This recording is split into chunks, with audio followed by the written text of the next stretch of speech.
gone global.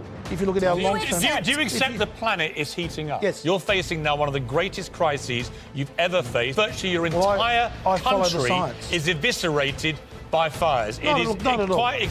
Prompting a fierce response from meteorologist Laura Tobin. You have the second highest carbon emission per person on Earth, and you are burying your head in the sand. This is a climate emergency. You're not a climate skeptic, you're a climate denier.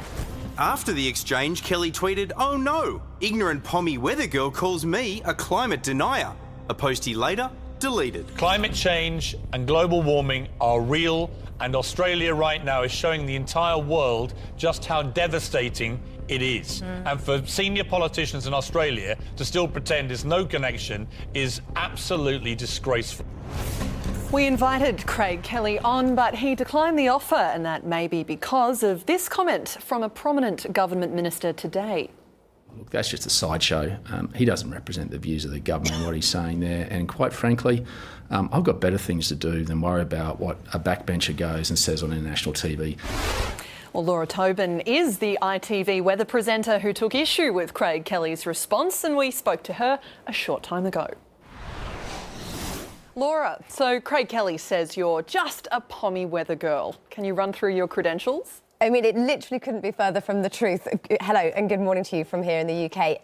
I am a meteorologist. That is my first and foremost love. At the age of 14, I fell in love with the weather and phoned the Met Office to find out how to become a weather forecaster. I then did A-levels in maths and physics. I studied physics and meteorology at the best university in the UK for meteorology, Reading. I spent 4 to 5 years at the RAF forecasting for pilots flying all over the world through hazardous weather conditions.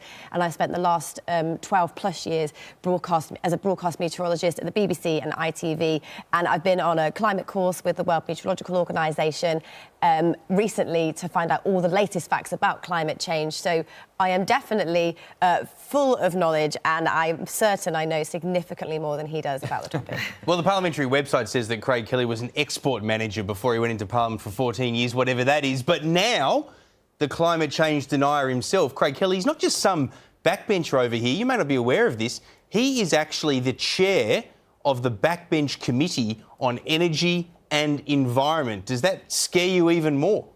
A little. I think everybody just needs to be informed. And when I watched him yesterday having his interview with Piers Morgan and Susanna Reid, I just felt really infuriated and then suddenly had this outburst from the side of the studio. Because if he's not informed and he's setting these policies, or lack of policies, then that has a massive effect, not just across Australia, but across the whole world. It really, really does. So when you're watching the bulletins, when you're seeing what's happening in this country, what goes through your mind? You've got so much experience in this field. Well, I had a lot of interest in Madrid, the big COP25, the big meeting, the conference of parties, all the nations getting together, where hopefully everyone was going to sit down and say, we're talking about global temperature rise. We were going to limit it to 2 degrees. We now know we need to limit it to 1.5 degrees because we're reaching tipping points like glaciers melting, losing all of our coral reefs.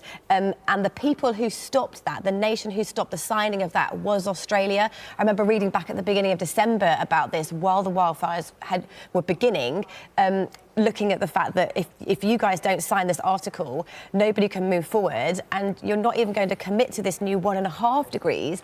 They're saying that you want to just kind of limit yourself to that 2 degrees, and actually you won't even be able to meet that. You're going to try and get carbon credits from other schemes, trying to find a legal loophole. So I already was kind of a bit infuriated with the starts that Australia have, because I think a lot of people don't know that, yes, a small nation and perhaps not as big in population as America and China, but per person, you're worse than America and China, Australia, just second in the world behind Saudi Arabia. And maybe he didn't know that, and maybe he didn't like to hear that, but that's the stark reality. That's why I said get your head out of the sand, because I just felt, enraged that he just doesn't seem to understand the reality and the influence that Australia does have in the world. Laura, a few Aussies on Twitter have said that they found themselves shocked that they're suddenly in agreement with Piers Morgan. Can we expect more of this? Piers supports climate change. He believes it's happening. He supports everything that I have to say because he believes my credentials and he knows that I'm constantly reading and going and doing. So, you know, Australia, you guys will know that, you know, 2019 was your hottest and driest year ever recorded. It is no coincidence that these wildfires are huge. I'm not saying how they were started, whether there was arson, whether it was the power lines, whether it was the lightning, probably a little bit of all of them, but it is categorical that because of climate change, because of Australia being hotter, the wildfires are worse than they would have been. Thanks for your time, Laura. We appreciate it. Thank you so much for having me. We should point out that since recording that interview, Craig Kelly has reportedly apologised to Laura for calling her an ignorant Pommie weather girl. But he claims that she used the denier slur, which I think is the kids' equivalent of saying she started it. Yeah. Really highbrow. Go Australia. Well done. Hey, time for a guest. For those of you who don't know or don't have kids, comedian Claire Hooper, she explains all you need to know.